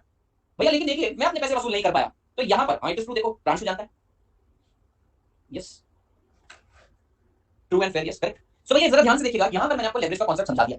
बेटा पहले वाले केस में देखना टोटली वेरिएबल कॉस्ट थी, वेरिएबल कॉस्ट, मैंने जितना खाया उतना ही पे किया, मैम ने जितना खाया उन्होंने उतना ही पे किया। पर दूसरे केस में देखिए मुझे एक कॉस्ट लगी जो थी फिक्स्ड। अब भैया मैंने अगर बहुत ज्यादा खाना खा लिया होता ना तो पैसे वसूल कर लिए होते, लेकिन मैं नहीं खा पाया तो मैं पैसे वसूल नहीं कर पाया। मेरे लिए वो जो फिक्स कॉस्ट थी 800 रुपए, वो रिस्क की तरह एक्ट कर रही थी। लेकिन वही पूजा मैम के लिए देखिए बेटा एक तरीके से एडवांटेजेस सिचुएशन है। पहले वो 1500 रुपए में इतना खाना नहीं खा पाई थी जितना उन्होंने 800 रुपए में वसूल कर लिया। So yes my dear students, this is the concept of leverage. बेटा जहां पर आपको मिलती है एक फिक्स्ड कॉस्ट, कंपलसरीली एक फिक्स्ड कॉस्ट मिलेगी, अगर आप अपने आउटपुट को सब्सटैंशियली इंक्रीज कर पाए then it is going to act as advantage, otherwise it is going to act as a risk. समझे क्या? रिस्क रहेगा। क्या बेटा आपको बात समझ में? दूसरा एग्जांपल लेते हैं, ये है बेटा रोहन की मेड, रोहन की मेड है ये, इसका नाम है बेटा शांताबाई। शांताबाई, हिला फक्त मराठी बोलता येते, इसको हिंदी भी नहीं आती, इंग्लिश नहीं आती। शी इज मराठी मुलगी, शांताबाई नाव है इसका, रोहन की बाई शांताबाई। तो भैया रोहन ने शांताबाई को अपने घर पे रखा क्लीनिंग वगैरह के लिए। अब भैया ये शांताबाई रोहन की बाई, बाई है बेटा, बाई है, बाई है बेटा, उसके ध्यान तो दो, तुम कॉन्सेप्ट पे ध्यान दो, कॉन्सेप्ट पे। बेटा ये इसको 10,000 रुपए महीना देता है, 10,000 रुपीज में बोलता है सारी सफाई कर देना, कपड़े भी धो देना, बर्तन भी मांज देना, झाड़ू भी लगा देना, पोछा भी लगा देना, सब काम कर देती बेचारी, 10,000 रुपए देता है। अब मुझे बताइए रोहन तू अपने 10,000 रुपए सबसे ज्यादा ऑप्टिमम कब रिकवर कर पाएगा? जब तू इसे मैक्सिमम काम करवा ले, 30 के 30 दिन सफाई करवा ले, 30 के 30 दिन खाना बनवा ले, 30 के 30 दिन कपड़े झाड़ू पोछा करता सब करवा ले। पर बेटा मान लो तू एक महीने के लिए बाहर चला गया और ये रीजन से ये काम पे नहीं आ रही है, तूने इसको बोला, तूने इसको क्या बोला, बहन आप काम पे मत आइए, मैं एक महीना बाहर, तुम्हारी सैलरी तुमको टाइम पे मिल जाएगी, ठीक है, बहन ही बोलेगा ना। तो भैया ऐसे समय उसको फिर भी 10,000 रुपए देने पड़े, क्या उसने आउटपुट जनरेट करवाया? इसे कोई आउटपुट जनरेट नहीं करवा पाया। तो भैया अगर आप किसी को फिक्स पेमेंट देते हो तो एक जनरल सी टेंडेंसी है कि भैया अगर हमें पेमेंट फिक्स देना है तो ज्यादा से ज्यादा वसूल करना है। पर बेटा जब भी आप उसकी फुल रिकवरी नहीं करवा पाते तो आपका नुकसान हो जाता है। एक और एग्जांपल देता हूं, जैसे जाराना शादी में जाती है कई बार, तो जाराना क्या करती है, दूल्हा दुल्हन को बहुत मोटी रकम शगुन में देती है, पूरे के पूरे 11 रुपए, 11 रुपए देती है बेटा। अब ये क्या चाहती है, 11 रुपए में मैक्सिमम आउटपुट निकाला जाए, 3-4 दिन का या 5-6 दिन का खाना वसूल कर दिया जाए, पूरा फिक्स कॉस्ट को रिकवर करना चाहती है। पर बेटा अगर मान लो उस दिन उसका निर्जला उपवास रहा, जिस दिन वो पानी भी नहीं पी सकती बेटा, ऐसे समय तो उसकी मोटी अंधी रकम 11 रुपए तो बर्बाद हो गए। तो बेटा बात बहुत सिंपल सी है, बात बहुत सिंपल सी है कि कभी-कभी क्या होता है कंपनीज में, कभी अक्सर ही कंपनी में फिक्स कॉस्ट लगती है। अब भैया अगर हमें फिक्स कॉस्ट का फुलेस्ट एडवांटेज ले पाए तो it is going to act in our advantage. तो ये है बेटा leverage on that situation. But बेटा कभी-कभी हम वो फिक्स कॉस्ट को वसूल नहीं कर पाते and it acts as a risk, ठीक है। 1 रुपए देती है मेरे में, आपने देखा होगा अक्सर कई बार किसी सच में शादी रहती है ना, मम्मी पूरे घर वालों को लेकर जाती है और एक्चुअली वहां पर शगन में दिया गया सारा पैसा वसूल करवाती है, सारा पैसा वसूल करवाती है। तुम सोचते हो मम्मी इतना तो आप रेस्टोरेंट पे भी हमको खाने नहीं देती जितना अभी आप यहाँ पर खिलाते हो। Mummy knows the concept of leverage, she is using this concept in her advantage. पर मान लो अगर वहां पे ऐसा होता कि भैया आप लोगों को ना लिमिटेड टोकन दिए जाएंगे और अगर आपको एक्स्ट्रा खाना तो एक्स्ट्रा पे करना रहेगा, तो मेरी हर तुम्हें 10 जूते मार के लाती कि तुमको वहां पे भूख नहीं लगती। So this is what the actual situation is, fix cost लगती है कंपनी में and we want to, and when we want to take advantage of that situation we say we are leveraging, leveraging on that situation, but unfortunately sometimes we are not able to take advantage of that situation and it acts as us. So leverage के दोनों मतलब होते हैं बेटा, advantage भी होता है, risk भी होता है। जैसे अगर रोहन अगर जो चाहे वो सारे काम करवा सके इससे, फुलेस्ट यूटिलाइजेशन करवा पाए इसकी सर्विस का, तो भैया एडवांटेज हो रहा है। लेकिन अगर खुद ही ये छुट्टी पर चला जाए तो बेटा it is going to act as a risk. झूठ की शादी कहां होती समझा नहीं मैं, ठीक है। ये देखिए बेटा ट्रेडिशनल बिजनेस, अभी ये वाले बिजनेस अगर आप देखोगे ना, ये वाले बिजनेस में आप जितनी बोरियां कैरी करोगे आपको उतना ही पेमेंट मिलेगा, जितनी बोरियां कैरी करोगे उतना ही पेमेंट मिलेगा। तो भैया ये टोटली वेरिएबल कांसेप्ट है। आप ऐसे समय लेबर को एक्सप्लॉइट नहीं करोगे, आपको पता है इससे ज्यादा काम करोगे तो ज्यादा पेमेंट देना पड़ेगा, और अगर मान लो काम भी नहीं है तो पेमेंट भी कोई देने की जरूरत नहीं, तो यहाँ पर कोई एडवांटेज नहीं कोई डिसएडवांटेज नहीं। पर बेटा यहाँ पर देखिए इस औरत ने इस आदमी से शादी कर ली बेटा, अब इसको पता है ये आदमी से पीछे छुड़ा नहीं सकते, तो मैक्सिमम यूटिलाइजेशन कब होगा ये आप देख ही रहे हो बेटा, मैक्सिमम यूटिलाइजेशन करेगा इसका। तो yes this is the concept of leverage. हाँ ये रोशन है, यही तो है रोशन, वो छुट्टी पर गई है ना मेड, ये रोहन है, रोहन दिस इज रोहन, ये रोहन की वाइफ है और वो मेड थी। तो भैया जब भी आपको फिक्स कॉस्ट लग जाएगा उसका फुल एडवांटेज ले पा रहे हो, then it is going to act in your favour leverage. अब जरा ध्यान देना, अनअकैडमी का आप सब्सक्रिप्शन लेते हो और आपको इसके ऊपर एक फिक्स अमाउंट पे करना पड़ा, मुझे बताइए कब आपको इसका मैक्सिमम यूज केस मिलेगा, जब आप सारे के सारे 8 के 8 सब्जेक्ट देख पाए, बराबर है। पर मान लो जस्ट इन केस अगर आप नहीं देख पाए, एक भी सब्जेक्ट नहीं देख पाए, बीमार हो गए, जो भी रीजन हो गया, तो क्या आपकी कॉस्ट वेस्ट हो गई? यस। पर वहीं अगर आप इंडिविजुअल पेन ड्राइव खरीद रहे हो मार्केट में, तो जितना आप लेक्चर कंज्यूम करोगे उतना ही आपको पे करना है। यस, तो इसका मतलब ये है, तो फिर आप क्यों कर रहे हो शादी, सब कुछ जानते हो। ये तो सिर्फ रोहन का हाल है बेटा, मैं तो ये हूं, मैं बाहर मजदूरी करता हूं, घर पे आगे क्या घर पे आ जाए, बाहर काम नहीं, घर पे काम नहीं करें, बाहर करना, ठीक है। तो भैया जहां भी आपको फिक्स्ड कॉस्ट लगेगी वहां पे लेवरेज आएगा बेटा, जहां भी आपको फिक्स कॉस्ट लगेगी वहां पे आप लोगों को लेवरेज आएगा, यानी या तो एडवांटेज होगा या तो रिस्क होगा। एडवांटेज कब होगा? जब आप उसका फुलेस्ट यूटिलाइजेशन करेंगे, और रिस्क कब रहेगा? जब आप पूरी तरीके से वसूली नहीं करवाएंगे। तो मैंने आज आपको मात्र लेवरेज का मीनिंग बताया। लेवरेज के दो मतलब होते हैं, अभी एक्जैक्टली क्या है इसमें तो कल करेंगे, कल Q&A भी स्टार्ट हो जाएंगे हमारे। हमारा कार्ड प्लस टिकट बेटा मेरा शगुन शगुन तो भिजवा। तो आज हम लोगों ने क्या पढ़ा? सिर्फ लेवरेज इस वर्ड का मीनिंग समझा, बाकी की बातें कल करेंगे, ठीक है। ठीक है, चलो that's it for the day from my side, thank you so much. I hope आप लोगों को सारी चीजें समझ में आई होगी, इंट्रो पूरी तरीके से समझ गए होंगे, और आज तो मैंने सिर्फ एक वर्ड बताया है एवरेज, ठीक है। कल और बच्चों को बताइएगा जिन्हें पता नहीं है, ओके, मजा तो आती रहेगा, ओके बाय, टेक केयर।